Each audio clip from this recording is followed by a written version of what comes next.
Welcome back. Now, Vice President Kashim Shettima's political future seems to be hanging in the balance as signs from within the All Progressives Congress APC point to his likely, because we're not absolutely sure, likely exclusion now from the 2027 presidential ticket. There's no question at all that President Bola Tinubu wants a second term. But whether Shettima is going to be on the ballot with him is difficult to tell at the moment. Now, there are ongoing political permutations that could compel President Bola Tinubu to drop him for another running mate. Now, this comes as 4 northern governors, 2 each from the Northeast and Northwest, and 2 principal officers in the 10th National Assembly are reportedly eyeing the VP seat. Now, reportedly, nothing here is confirmed, but if you've been following the politics in the APC and the intrigues we've seen, especially that big fight in the Northeast APC gathering recently, then you would understand that, well, there just might be no smoke without fire. Now, following the chaotic APC Northeast stakeholders meeting, some governors and lawmakers have actually begun positioning themselves as potential vice presidential picks.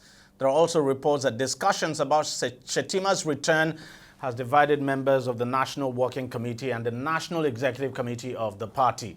However, the national leadership of the APC is said to be trying to manage the matter to avoid creating a crisis for the party in the Northeast. And as we speak, the national chairman of the APC, Umar Ganduje, who is, of course, the former governor of Kano State, has resigned from his position as national chairman.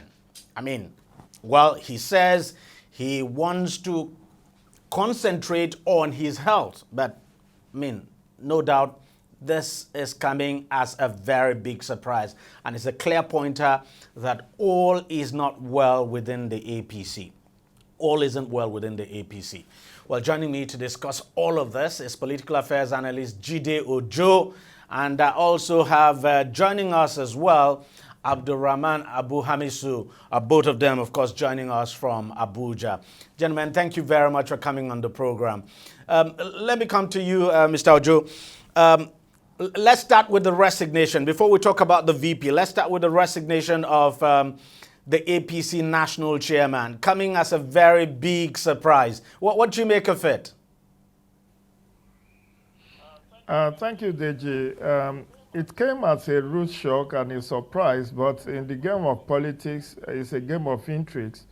And so, as a political scientist, I shouldn't be too surprised, given the fact that the tenure of Ganduje in the last 2 years have been dogged with all manner of controversies, ranging from even his suspension by his ward in Kano, the allegation of corruption against him, by the Kano State Anti-Corruption Agency, and also the fact that the North Central APC even has gone to court to challenge his chairmanship, believing that when Senator Abdullahi Adamu, the immediate past chairman of APC, resigned, alongside with Senator Iyola Omishore from Osun State, the North Central should have actually had the opportunity to replace Abdullahi Adamu, just the same way as Senator Bashir, Ajibola Bashir, replaced Iyola Omishore from Osun State, that someone from North Central should actually have replaced Abdullahi Adamu. But again, there are also reports about corruption allegations, even over the party nomination ticket for the FCT area councils, and all of that. And all of that, we learned from what the Guardian newspaper reported this evening, that his resignation was at the behest of President Bola Ahmed Tinubu.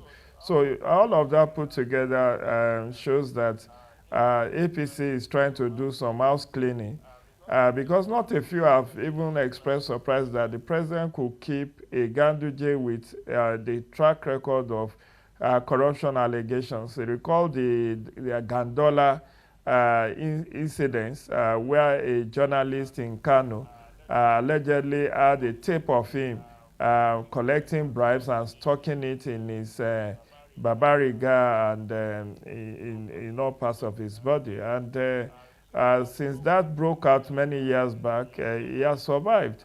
He was like a cat with 9 lives, and not a few people, even in Kano, refers to him as Gandola, making a snide remark let me just pause you there. Corruption allegations. All right, let me just pause you there and go to Abu Hamisu. Mr. Abu Hamisu, thank you very much for coming on the program. What impact do you think this sudden resignation of Ganduje as the national chairman of the APC, what impact do you think it could have on the party? Well, it all depends on the management of the fallout of the resignation itself. If well managed, it's going to add value to the party. If it is not properly managed, then it's going to add to the many woes the party is being credited with. Don't forget the fact that as we move towards 2027, a lot of alignments and realignments are happening. A lot of positioning and repositioning are happening. People are repositioning themselves to replace other persons, either as governors, as senators, as House of Reps members, as a party apparatchik. So what APC would want to see is to alienate its base the more. For instance, as it is now, we're still talking about the declaration, the ST, I will call it the ST endorsement of Mr. President quite without the Vice President, which led to a lot of rancor and shouting match at the venue. The ripple effect of which we are yet to see the end of the very particular ripple effect it has produced. Now, if Ganduje is resigning, and is out of his own violation, or as it is being speculated, Mr. President asked him to resign for whatever reasons, either to pacify the people of the North Central, or because Ganduje himself is positioning himself to become vice president to the president. That will add another dimension to the struggle for power that will characterize the road to 2027. Is there a possibility let me ask you this. Is there a possibility too? Because we also understand that Ganduje's political enemy, so to speak, his arch political enemy, and that's the former governor of Kano State as well. I'm talking about Rabiu Musa Kwankwaso. We understand may want to come to the APC, but that Ganduje actually stands between him and his joining the party. And so his resignation might just be paving way for Kwankwaso to come in. I mean, is that something you think is a possibility? You see, to be honest with you, whether we like it or not, Kwankwaso currently is dominating the political landscape in Kano State. And whether you like it or not, he has gotten hold of the youth, especially with his program, his education program that is empowering the poorest of the poor. People that are not dreaming of attending BUK are now going to Cyprus, they are going to India, they are going to United Arab Emirates, and so on and so forth to acquire certificate, not in the list, in the areas that ordinarily their parent cannot afford, as really give him an edge over Ganduje, no matter what you are going to say. Because even the last tenure of Ganduje, the election was declared inconclusive. If that election wasn't declared inconclusive, Kwankwaso and his followers would have formed government in Kano State. And to show that they know what they're doing, they went to the drawing board and they made sure that they beat the APC in such a way that they cannot declare the election inconclusive, even going to the court. Though Ganduje and his team really gave a good fight, but the calculation, if the calculation is right, Mr. President want to at least get hold of a region that has the highest voting population, that has the highest population, and have the highest state in Nigeria. So I think the calculation is to exchange Northeast for Northwest. And if that is the case, automatically, if Kwankwaso is selected as the vice president to Mr. President, he becomes the leader of the party in Kano State, by implication in northern Nigeria, And considering the reach of Kwankwaso, that will be too embarrassing for Ganduje. So if he's resigning in protest, it's understandable because you cannot have two kings in the same household.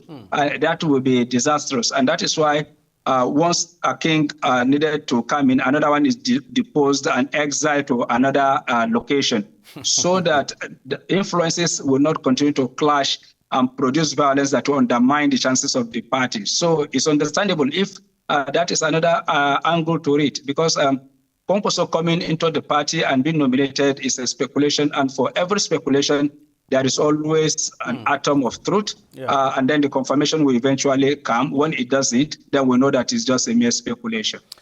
Let me come to you, Mr. Ojo. Why let's go to this issue of the position of the vice president.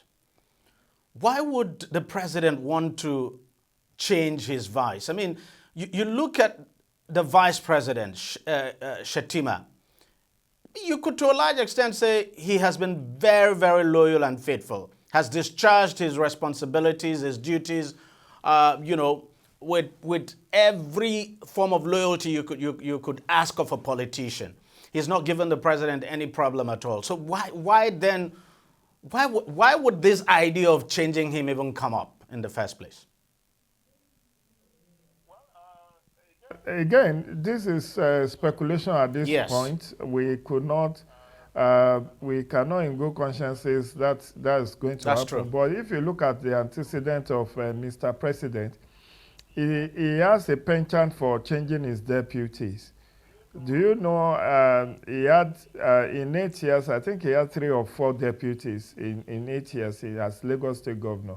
Femi Pedro, Mrs. Koforola Bukno Akerele, there was the APC party chairman that was also there, about 4 or 3. So he has that penchant not to share his office, which is why even under this presidency, he has made it clear that it's not Tinubu Shettima presidency, but Tinubu's presidency. How has he made it that way? Because I mean, Shettima has been doing very well. He's been quite visible. Has been representing the president at functions. He's been attending functions himself. Has been traveling. So what exactly then could be the issue? Is this just for political reasons? Have you seen the wait, DG? You are a political juggernaut in the area of journalism. Have you ever seen the president handing over to Shettima, even for one day? Well, I'm not even aware. All the presidents have done the same thing. Of course, that's a point. Which of course. No. Yes. No. Under Buhari presidency in his first tenure, he actually ceded power to Oshibadu. Of course, he did, but we also know what happened after then. I mean, So what I'm telling you is that no matter how long Tinubu is out of the country, he never allowed Shettima to be acting president. But let's leave the issue of loyalty. It's not so much at this point. This is a midterm period. We do not know what will happen in the next 2 years. But I think people have also pointed to the kind of what Professor Zulu, Babagana Zulum has done with the lambasting of Nigerian military over the handling of Boko Haram, the rebounding of Boko Haram, that he didn't actually. You think when Zulum, I noticed Zulum do that as well, and you think Zulum was just like acting the vice president's script? Because at some point too, I was surprised at Zulum's position, given that, look, he's political godfather is the vice president of the country, and so you would expect that he ought to be circumspect in some of the things he comes out to say. Exactly. What people thought was that he has access to the president. And what he could have done is to seek audience with the president, to have a tete-a-tete with him,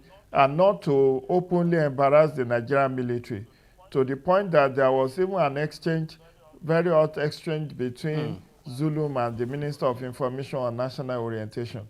And then, there is also the issue about where the vote is. for 2027. My brother, Dr. Hamisu Abdurrahman, mentioned the issue of exchanging exchanging Shettima for Ganduje. It's, you know, with 110 political associations seeking registration, and with the gathering of the northern leaders against Tinubu presidency, the fact that the CPC bloc in APC has expressed dissatisfaction with what they have been able to get out of Bola Tinubu's presidency, the fact that the Muslim ticket doesn't seem to have given the North so much largesse that they expected, the president have to weigh his options. While Bonu is a given for him, he will win. But don't forget that in the Northeast, APC only had 3 states out of 6. Bauchi, Yobe, Bauchi, Taraba, and Adamawa are under PDP. And the president has not been able to woo successfully any of these 3 governors in the Northeast to join APC.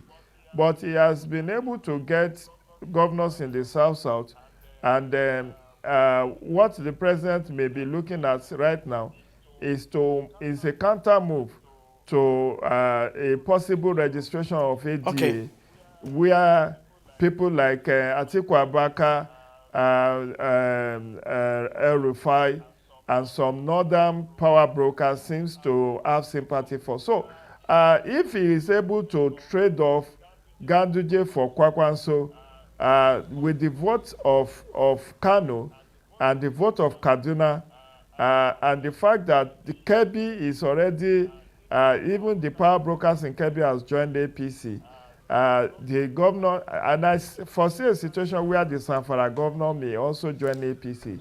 So the president may actually be looking at appeasing the Northwest with a vice presidential slot. It may not necessarily be Kwakwanso, but it could be somebody from the Northwest. Let's just pause it there. Even though, personally, if you ask me, I don't see Ganduje replacing Shettima.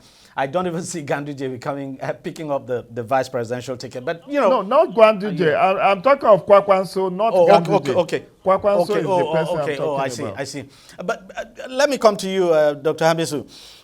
What's your own take in all of this? I mean, why do you want to fix what is not broken, so to speak? I mean, because the vice president hasn't done badly. Yeah, you see, DG, there is a clear difference between when you are trying to survive and when you're playing real politics that has to do with control indices and indicators that this are is giving about you political expediency. The outcomes of your permutation. Now, what do I mean by that?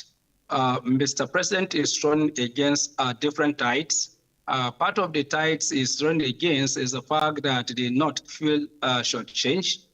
They not felt that the bulk of his presidency and the fight to enthrone his presidency rested on their back, and that at the decisive moment that they needed him most, he betrayed them by giving appointment to those that never worked for his success in the first place. And the alignment is real. People ridicule it. People thought it is not real. I think what the strategists of Mr. President don't want to see is the coming together of the trio, El-Rufai, Konkoso, Atiku, and others like them that flouted this issue of coalition building. So the strategy, from what I am familiar with, is to convince Konkoso to come back to APC, so that, you know, in winning of elections in Nigeria, in terms of the states with the largest votes, you talk about Lagos, Kano, Port Harcourt. Now, once these 3 are secured, you know, they have the largest voting population in terms of state-by-state analysis. When you talk about the regions that have the highest voting population, you talk about the Northwest, then Southwest second. Now, when you look at it from that very perspective, I think the Southeast is last on the list, followed by followed by Northeast. Northeast is Northeast, fifth in terms of voting population. Yeah, that's true. And what the strategies of Mr. President are trying to do is to ensure that Konkoso don't join the coalition, is brought on board. And then for the fact that Konkoso has been minister, he has been governor, so what would you possibly offer him, if not the vice presidential position?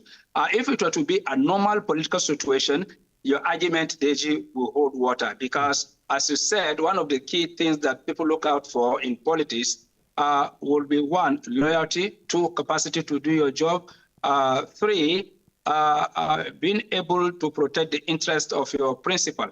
In all of these 3 qualities, he possesses it. And I think it is still the same quality that drove Governor Zulum to do what he did, because they will see it as a betrayal.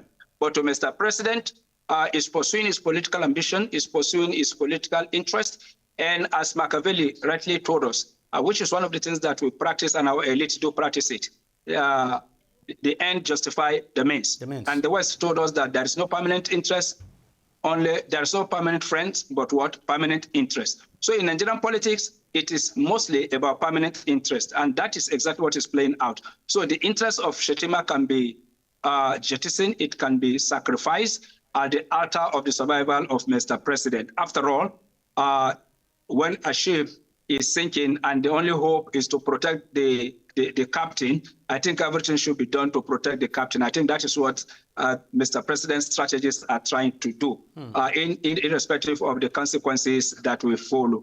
They are aware that the people of the Northeast will fight back. And one of the things that people don't know in Nigeria is there is always a political rivalry between the Northwest and the Northeast, historically, in terms of politics, issues around religion, issues around culture, and so on and so forth. So it is as it is. The president needed to fight back, and is fighting back, and he feels that he can throw Shettima under the bus. Mr. Joe, you don't think there might be a backlash? And do you think Shettima too, we're out of time, but I want you to just speak on this for just some few seconds. Do you think there might be a backlash for this, that the president could suffer a backlash if he made, everything is still in the realm of speculation anyway. So our audience should understand that. But if the vice president was to be changed, don't you think there might be some kind of political backlash? And then do you think the vice president has even helped himself in terms of, because you look at it, he's not been able to broaden his political structure, so to speak? Well, I won't blame Shettima. It's torn between the devil and the deep blue sea. He doesn't want to appear like overambitious, and we cannot also rule out the rivalry between the Hausa Fulani oligarchy and then the Kanuri.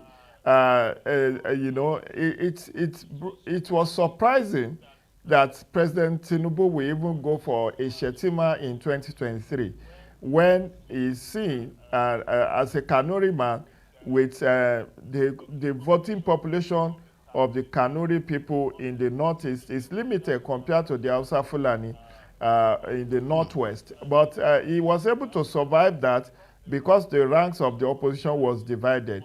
But now that they don't know what ADA will bring to the table, and they want to, it's a game of chess. The president wants to checkmate any move that can truncate his 8 years presidency.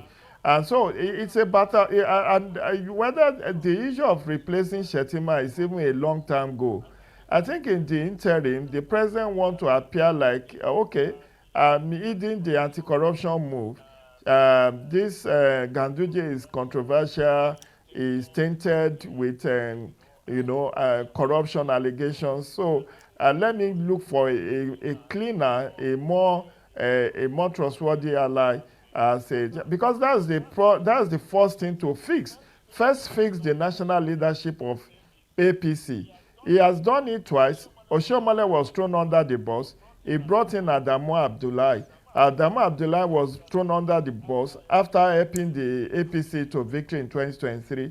And now Ganduje has been thrown under the bus. That's also the game of politics, anyway, which was played by PDP. So the president first need to get the national chairmanship of APC right. He cannot bring in a Kwankwanso to replace Ganduje, but he needs to look for a acceptable candidate from the north-central Nigeria, where Abdullahi comes from. And because that position has been zoned to the North Central, it has to rightfully go back to them. So in terms of managing that leadership transition, that's the number one headache he has. As to the nomination of Shettima for second tenure, that would be after the president may have secured his own nomination before who becomes the vice president most definitely will become an issue.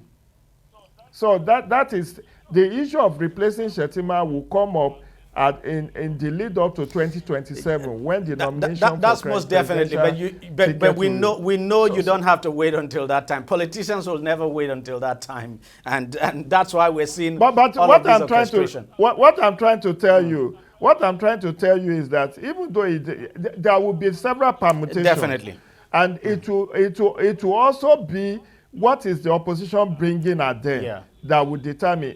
Did you hear that some groups are even floating Yakubu Dogara as a possible replacement to Shettima because he is a Christian from Bauchi State and former number 4 citizen, and so his name is also being mentioned. Whether the president will now go for a Muslim Christian ticket in 2027, that'll be number one question. Does he want to retain Muslim tickets in 2027? That would be second question.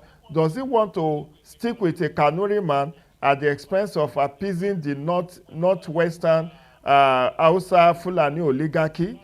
That's the number 3 question. So there will be a lot. And then the performance of his administration in 4 years, whether he will be able to deliver. And because a lot of people are already speculating that with this new tax reform bill that is signed yesterday, that might bring a bigger hardship on Nigeria. Anyway, on the tax reform bill, I think it's from my own perspective anyway. I think it's a wonderful bill. As someone who runs a small business, I think it's the kind of tax law that I want to see, especially for small businesses in this country. But that's just by the way. Unfortunately, we've run out of time. Dr. Abdulrahman Abu Amisu, thank you very much for coming on the program. And thank you for your wonderful contributions. Mr. Jidojo, thank you very much, as always, for your wonderful contributions and quite incisive. Thank you, gentlemen. Thanks a lot for coming. Thank you. Well, that's how much we can take on the program this week. We thank you very much for watching. I'll see you again next week. Bye-bye.